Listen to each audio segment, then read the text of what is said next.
morning, and welcome to the Research 101 series. My name is Danny Lamb, Research Education Programs and Outreach Coordinator in the Office of Research at the University of Texas at Dallas.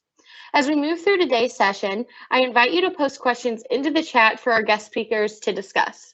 Here to present Detour Ahead, How to Avoid Common Pitfalls on the Road to IRB Approval is Yessenia Mendez, Institutional Review Board Specialist, and Mary Beth Goodnight, Institutional Review Board Specialist. Yessenia and Mary Beth, welcome. Well, thank you, Danny, and welcome everybody. So to start off with our first pitfall is how to access Cayuse. To access Cayuse, you'll need to log in using your NetID and password, and then select Cayuse IRB. Here you can see a screenshot of what the actual web page will look like when you log in with your NetID and password, and then you will select Cayuse IRB. If you're unable to access Cayuse, or if you're unable to find users in Cayuse, you can submit a request to add users to Cayuse via this link. Individual users can be added to Cayuse within about 1 to 2 business days. A large group of users can be added to Cayuse within about 3 to 4 business days. In order for users to be added to Cayuse, they must have a NetID. In regards to the roles of the study personnel, the application template was updated in mid-September 2020 to allow multiple primary contacts for submissions. If the submission was created before this update, there can only be one primary contact on the application. And as a reminder, PI, co-PIs, faculty sponsors can access, edit the submissions. If an individual will be interacting with participants or analyzing the data, they should be listed as study personnel on the application, either as a co-PI, a PI, faculty sponsor, or other personnel. Please keep in mind that if the primary contact is still going to be involved in the study, they need to be listed as a co-PI or under other study personnel as well. To submit a new study, click on the New Study button on the dashboard homepage, enter the study title, and then click the blue check mark to save the title. To begin the application, click on the blue New Submissions button and select the initial option. You'll then click on the Edit button to complete the application. And here you can see the screenshots. So you would select your new study, enter your study title here, and then make sure that you select the blue check mark to save the title.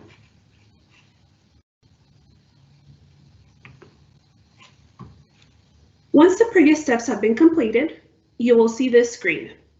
Click on the New Submissions button, and then select Initial Application. To actually start working on the application, you will need to click Edit, and this will take you to the application itself, and you can start working on it. The submission process. Please ensure you are saving the application so that you do not lose any information. If the application is missing information or attachments, the Complete Submissions button will not appear. Each section of the application needs to have a check mark. So right here, this is where you will be saving your application every time. So once you go through each section, please make sure that you select the Save button so that it saves. And here you see these red arrows are pointing to the sections that do not have the check marks. So this means that there's information still missing in these particular sections. This green check mark shows all the sections are completed and all sections have a check mark.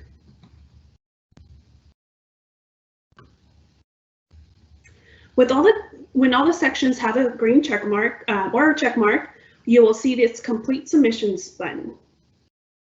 After you click the Complete Submission options, you will need to confirm that you still want to submit the application. And this is where you will select Confirm. The certification process. If the submission is returned to the research team, all previous certifications are clear. All personnel who were required to initially certify the submission must recertify every time the submission is returned before it can be resubmitted to our office. And right here, this is where you can see where you can click to certify.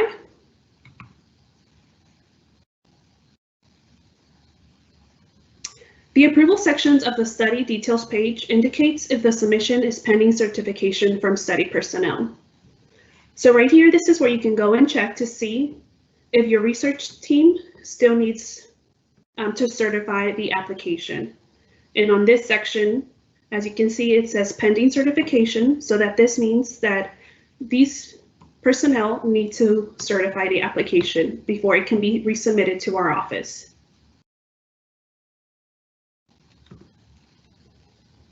You can check the status via the dashboard or via the submission details page. The study's details page may say under review, but the initial submission indicates that the study has been reopened. It may say approved because a study is approved, but a modification is under review.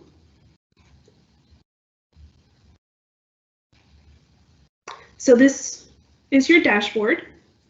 And it includes boxes indicating the number of submissions in draft, awaiting authorization, a pre-review, which means that it's in our office and is being reviewed by an analyst, and then under review, which is with the IRB for review.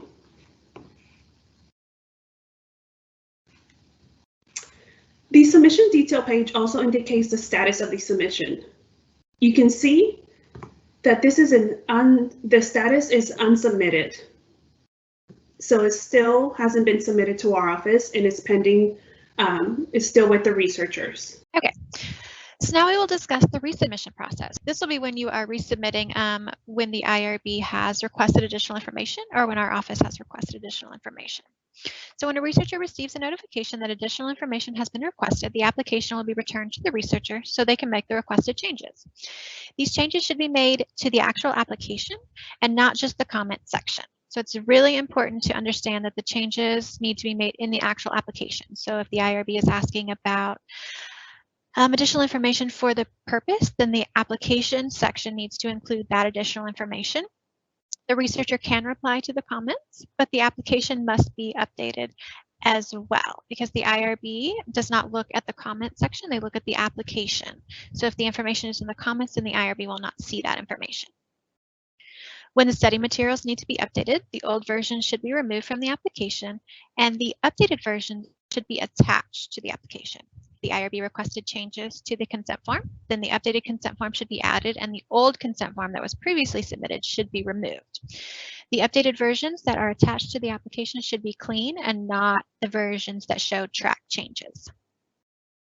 In order to submit the updated application, the comments must be addressed by selecting the address option on the comment.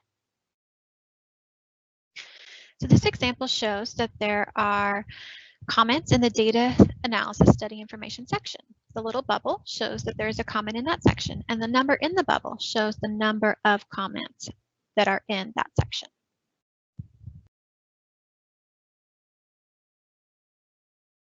If you want to view the comments, you'll click Expand Comments, and that will open up and show you the requested information, whether we are asking for additional attachments or more clarification, something to be changed. This is an example of a comment, and it will start off as not addressed. And then you will click the address button once the comment has been addressed. You can reply to that comment, but you also have to update the application. So you're not required to reply. But if you do, you also need to update the application to include that information. The application cannot be resubmitted until all comments have been addressed. So if you have only addressed half of the comments, then the application will not allow that resubmit option to appear. So how do you access approved study materials? The submission section includes all requests submitted for the study. So when you click on submissions, you will see all of the initial application, modification, renewals, every submission for that study. The submission section is to the right of the study details page. So when you click on the study details page will automatically come up, and then you'll click on that submissions. And it will list all of the submissions for that study. This example only has an initial application. So that is the only application that you could click on. This is what you would click on if you want to access the approved application and study materials. If modifications have been submitted, then you would want to click on the most recently approved modification, as that will be the submission that has the most recently approved application, consent forms, etc. The approved study materials, including the application, approval letter, and consent forms, can be accessed via the appropriate submission. So these are going to be at each submission. If you want the renewal application or the renewal approval letter, you'll need to click on the renewal submission. Once you click on that submission, you'll click View to view the online application. You can also click Create PDF to download a PDF version of that application. The approved study materials can be found in the attachment section of the submission. So if this is a modification, I click on the submission and I click on attachments, and then I will see all of the attachments that were approved for that specific request. The approved or stamped consent forms can also be found in this section. They have a little stamped icon next to them. Those are the stamped versions of the consent forms. Please note that the consent forms are not stamped for minimal review or exempt studies. The approved consent forms are also located in the attachment section of the study details page. So you can also go to the study details page, that main page, and find the most recently approved consent forms. You can download a copy of the approval letter by clicking on you can download a copy of any of the approval documents by clicking on the three dots next to the document and then clicking that download button. This will download a Word or PDF document, whatever it was. You'll be able to download a copy of that. For the approval letter, you'll click on the blue link, and this can be accessed via the letters section. So the attachment section is on the right and the letters is in the middle right there. That's where you'll be able to see the approval letter for that specific submission. You're not able to access all the approval letters in one place. You have to go to each submission to find them. Once you click on that, it will open either in your internet browser or as a PDF. You can also save a PDF if it needs to be submitted with for another request, like a grant or your dissertation. To submit a new request, you'll select the blue New Submission button and click on the study details page, and then click the appropriate submission. So the new submission will include renewal, modification, incident, or closure. If you select one of these, it will bring up an application that you can complete to submit this request.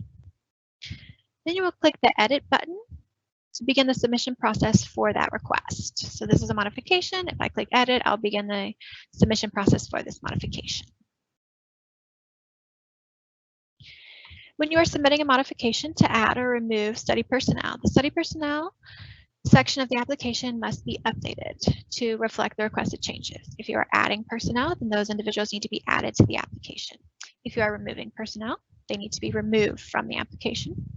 The Human Subjects Protection Training Certificate section also needs to be updated. If you're adding personnel, we need a copy of their HSP training certificates. And if you are removing them, you can remove that certificate from the application. When you are submitting a modification to edit study personnel, you'll click on the Find People button if you want to add personnel. And you will search for these individuals. Search for a name. So I searched my last name. You'll select the plus sign next to the name when you are ready to add that individual, and then click the Save button. You can add multiple individuals at the same time. You just have to click that plus button and then search for another name. If you cannot find the personnel in the system, you can submit a request to add users to Cayuse using the link provided at the beginning of the presentation. This process usually takes about 1 to 2 business days. Once they're added, you'll be able to find them in the system. If you submit the modification request with these individuals not listed, but you might put in the modification justification that you're adding them, we're going to send it back to you because you will need to actually add them to the application before this request can be approved.